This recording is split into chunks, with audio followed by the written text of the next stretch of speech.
Okey, jom kita selami perkara ni. Bayangkan dunia pada abad ke-13. Masa tu, lautan bukanlah satu penghalang tapi sebuah lebuh raya untuk penaklukan. Selamat datang ke kupasan kita hari ini. Kita akan bincangkan satu pertempuran sejarah yang memang epik. Sebuah kisah yang mungkin ramai antara kita tak pernah dengar. Ada cita-cita tinggi, senjata eksotik yang menakutkan dan taktik ketenteraan merentas lautan yang betul-betul luar biasa. Secara ringkasnya, kita bercakap tentang serangan bersejarah dari Asia Tenggara yang menyasarkan sebuah pulau di selatan India. Dah bersedia? Mari kita mulakan.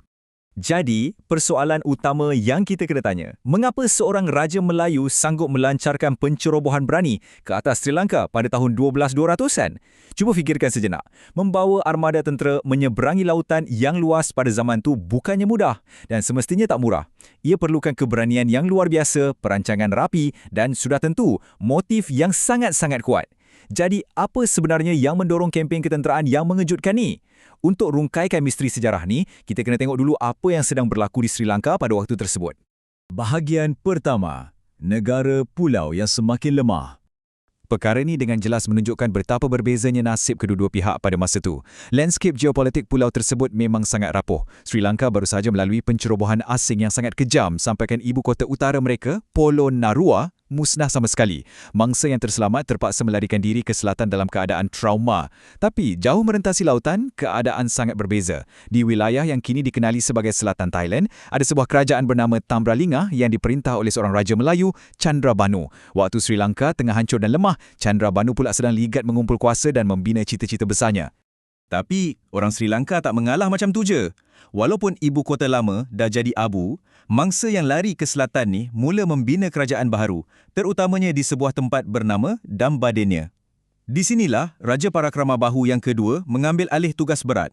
Beliau bertungkus lumus pulihkan kestabilan dan, yang paling penting, bina semula tenteranya. Mereka baru je nak cari rentak untuk bangkit. Tapi, pada saat-saat pemulihan inilah, satu ancaman tak dijangka tiba-tiba muncul dari seberang lautan. Bahagian kedua, sumpit dan anak panah beracun. Tahun 1244, di sinilah segala-galanya berubah dengan sangat-sangat pantas. Bayangkan kejutan tentera pertahanan Sri Lanka bila armada Chandrabanu tiba-tiba mendarat di pantai mereka secara mengejut.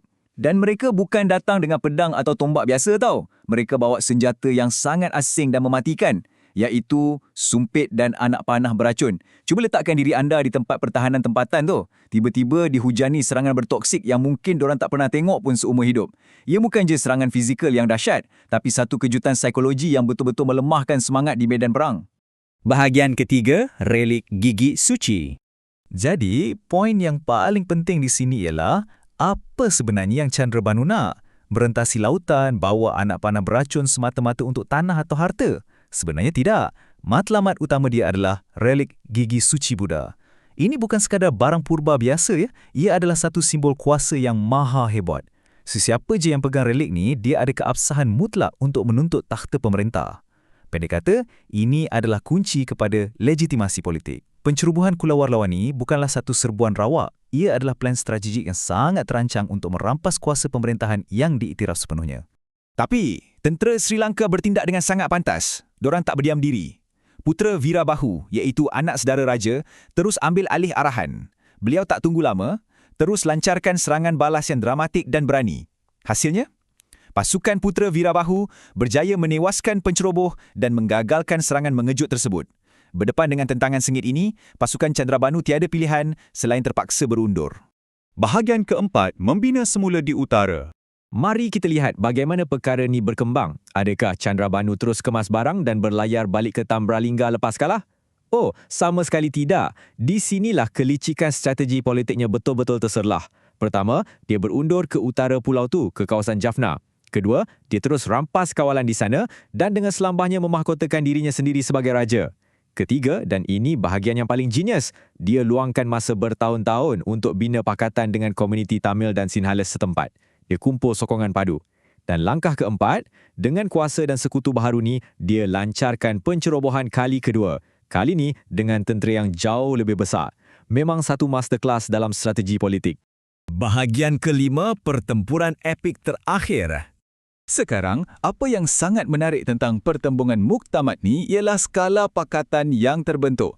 Selepas bertahun-tahun merancang, peperangan besar ni memang tak dapat dielakkan lagi. Di satu pihak, kita ada tentera Candrabanu yang baharu, gergasi dan disokong kuat oleh orang tempatan. Di pihak lawan pula, kerajaan dan Berdenia sedar dorang tak mungkin menang kalau berlawan seorang diri. Jadi, dorang buat keputusan drastik dengan meminta bantuan daripada Empire Pandya di selatan India. Maksudnya, Empire Pandya sanggup merentas masuk ke Sri Lanka semata-mata untuk halang kemarahan Candrabanu. Bayangkan, satu pakatan antarabangsa yang besar terbentuk hanya untuk hentikan pencerobohan ni. Skala pertempuran ini memang luar biasa. Dan akhirnya, apabila dua kuasa gergasi ini bertembung, nasib tak menyebelahi Candrabanu. Beliau tewas sepenuhnya. Malah, raja dari Tambralinga itu terbunuh dalam pertempuran epik tersebut. Dengan kematiannya, maka berkuburlah cita-cita beraninya untuk menguasai seluruh Sri Lanka dan merampas relik gigi suci. Mari kita rumuskan saga abad ke-13 ini supaya anda nampak gambaran penuhnya. Kita mulakan dengan kemusnahan Polonnaruwa sebelum tahun 1244 yang melemahkan Sri Lanka. Kemudian, pendaratan mengejut pada 1244 yang bawa senjata eksotik diikuti dengan serangan balas pantas Sri Lanka. Selepas itu, kita saksikan fasa perancangan Icik di Jaffna di mana tentera baharu dibina semula. Dan segalanya memuncak dalam pertempuran terakhir apabila Perikatan Besar Pandya dan Dambadenia bergabung untuk menjatuhkan Candrabanu secara total. Ia adalah satu rantaian peristiwa ketenteraan dan politik yang sangat mendebarkan. Walaupun Candrabanu akhirnya tewas dan cita-citanya hancur, pemerintahan yang dibinanya di kawasan utara, walaupun sekejap, tetap meninggalkan kesan yang diiktiraf dalam sejarah. Jadi saya nak tinggalkan anda dengan persoalan ni. Agak-agaknya, apakah kesan dan jejak pengaruh Asia Tenggara yang masih kekal di utara Sri Lanka pada hari ini hasil daripada pencerobohan bersejarah tersebut? Ia satu pemikiran yang sangat menarik kan? Sejarah sentiasa buktikan, walaupun penceroboh dikalahkan, jejak langkah mereka tak semestinya hilang di telan zaman.